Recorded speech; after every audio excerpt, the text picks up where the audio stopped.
Leur but c'est de faire de l'oseille et encore de l'oseille. Si c'est devenu la norme d'ouvrir pour 200 € sur une vidéo, c'est qu'il y a quand même un certain problème. Pourquoi?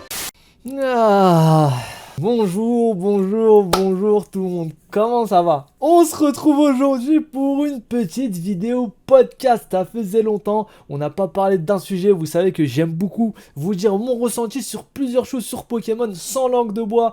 Vraiment mon avis net, clair et précis. Et là pour le coup, je suis pas trop content de la tournure que prend les événements. Et je vais vous expliquer pourquoi, malgré le fait que bien sûr j'ai une chaîne dessus et j'aime beaucoup collectionner du Pokémon, faire plein de choses dessus. Il y a des choses qui me dérangent et ça faut qu'on en parle. Donc installe-toi tranquillement, prends ton petit verre de café, de jus ou de thé et puis écoute ce que j'ai à dire parce qu'il va y avoir pas mal de trucs très importants à dire. J'en ai gros sur la patate et du coup ça va prendre un petit temps. Donc commençons donc par parler de Pokémon. Alors qu'est-ce qui me gêne en ce moment dans Pokémon? Qu'est-ce qui me dégoûte? Comme je l'ai mis sur le titre sûrement. Soyons clairs et posons les bases dès le début, Pokémon ne sont pas des enfants de cœur. Leur but c'est de faire de l'oseille et encore de l'oseille. Même si bien sûr ils ont une image à tenir, le but d'une entreprise c'est d'être lucrative, hein, on va pas se mentir. Premièrement déjà le marketing. Alors maintenant on a énormément d'items. Avant on avait peu d'items mais de meilleure qualité pour le coup. Maintenant on a plein d'items, mais des fois on se demande pourquoi ils sont là. Déjà les coffrets, on a beaucoup de coffrets en ce moment qui ont des cartes promo qui proviennent directement des sets. Donc quel intérêt de pull sur ce set la carte si après elle se retrouve en promo sur un coffret? Déjà normalement le but d'acheter ce genre de coffret c'est d'avoir une promo exclusive qui ne se trouve pas dans les boosters et en plus de ça ça baisse la valeur de la collection parce que si vous allez pull une petite V ou une V-Star qui se retrouve après en promo, et ben vous êtes un peu dégoûté, je vais pas vous mentir, parce que les taux de drop ils sont assez désastreux sur Pokémon et justement c'est aussi un des trucs qui me dérange. Les taux de drop en ce moment c'est un peu n'importe quoi. Il y a Kibiki aussi qu'on a parlé il y a pas longtemps, n'hésitez pas à aller voir sa vidéo frérot. Et d'ailleurs on a Pokérev, donc un gros youtubeur américain qui a pour but la plupart du temps de faire des petits lives assez cool où il ouvre des tonnes de displays jusqu'à compléter le set. Dites-vous qu'il a mis entre 10 et 15 000 $ pour compléter le dernier set Origine perdue. Est-ce que vous vous rendez compte de l'argent colossal que ça demande maintenant de finir une collection? Avant, on était beaucoup plus axé sur l'échange, etc. au niveau des cartes. Maintenant, c'est beaucoup moins le cas. Il y avait beaucoup plus d'affaires en brocante, on faisait beaucoup plus d'échanges. Maintenant, on va avoir quelqu'un, ça va plus être la même mentalité. Après, les choses évoluent, c'est tout à fait normal.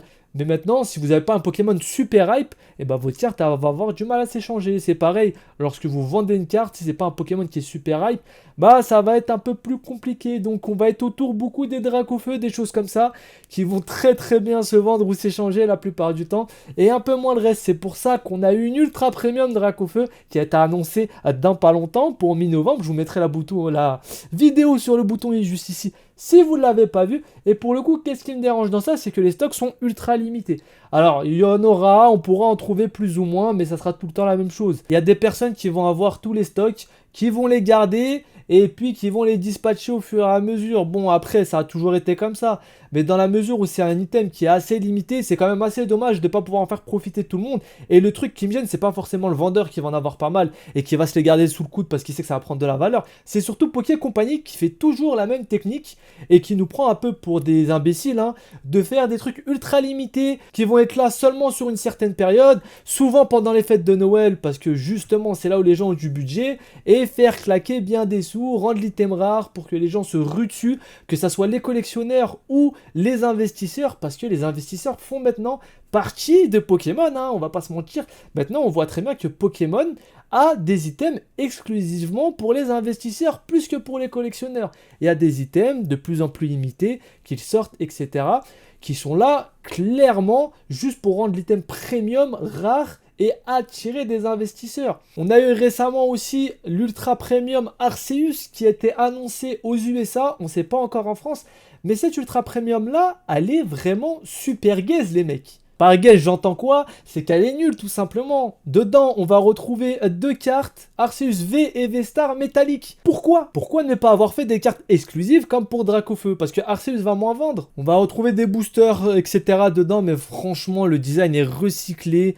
Même les images sur la boîte sont des images tirées qui ont déjà été faites autre part. Ils ont fait vraiment aucun effort pour cette box-là. C'est du grand n'importe quoi. C'est faire des items pour faire des items comme ils font ces derniers temps avec les Chin Cubes là qui n'ont aucun intérêt.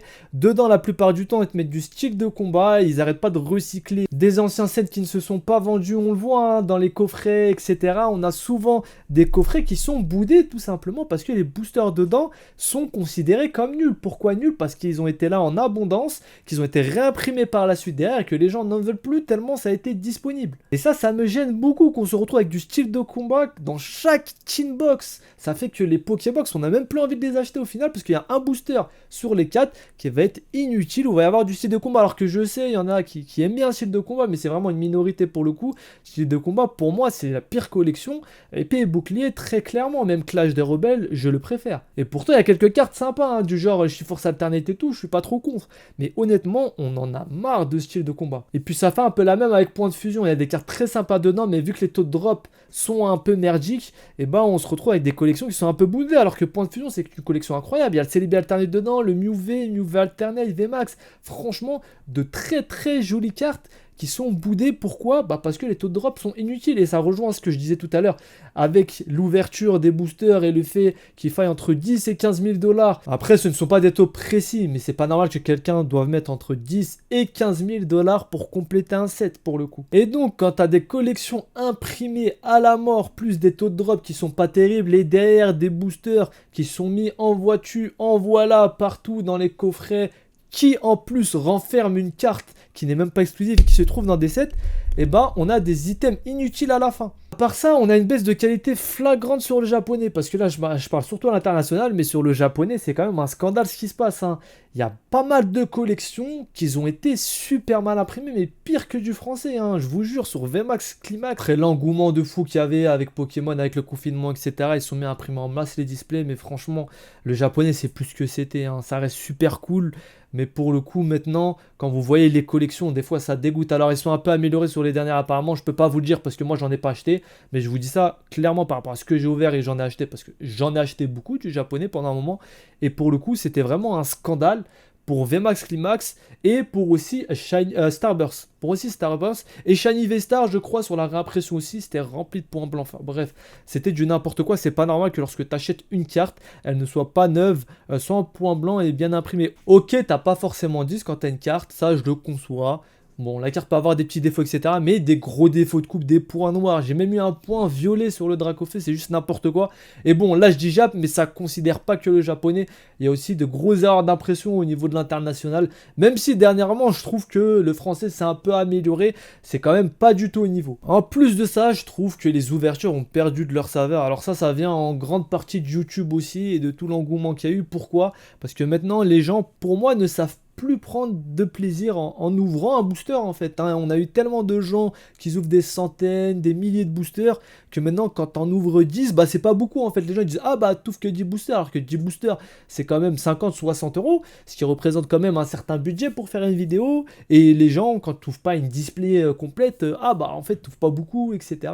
Si c'est devenu la norme d'ouvrir pour 200 € sur une vidéo, c'est qu'il y a quand même un certain problème. Et puis en plus de ça, ça a baissé au niveau de l'intérêt, tout simplement parce que quand tu vois quelqu'un ouvrir 200, 300, 400, 1000 boosters et à côté avoir tout ce qu'il veut, et bon au final tu te dis qu'il finira par avoir ce qu'il veut, hein, parce que le mec s'il l'ouvre pour des 1000 et des 100, au bout d'un moment forcément il aura la carte qu'il voudra. Et les gens ont perdu un peu la valeur des choses, hein. En fait c'est complètement ça, c'est qu'aujourd'hui je trouve que les gens ont perdu la valeur des choses au niveau des items. Qu'une carte sorte maintenant et va direct 200-300 €, c'est juste n'importe quoi les mecs, même 150 €, enfin c'est encore disponible. Pourquoi les prix ont augmenté aussi? Parce que les gens ne le disent pas assez. Ils disent oui c'est la hype, etc. Mais il n'y a pas que la hype, hein. C'est clairement aussi le taux de drop qui est devenu désastreux. Avant tu pouvais pas vendre une carte aussi chère parce qu'en ouvrant tu finissais par en avoir une à peu près équivalente au niveau de la rareté. Aujourd'hui tu peux ouvrir 10-20 boosters et rien avoir, c'est juste incroyable. Moi je pense qu'il faut pas désigner des faux coupables. Alors clairement il y a eu des trucs pendant la hype, il y a eu des scalpers, il y a eu ceci, cela.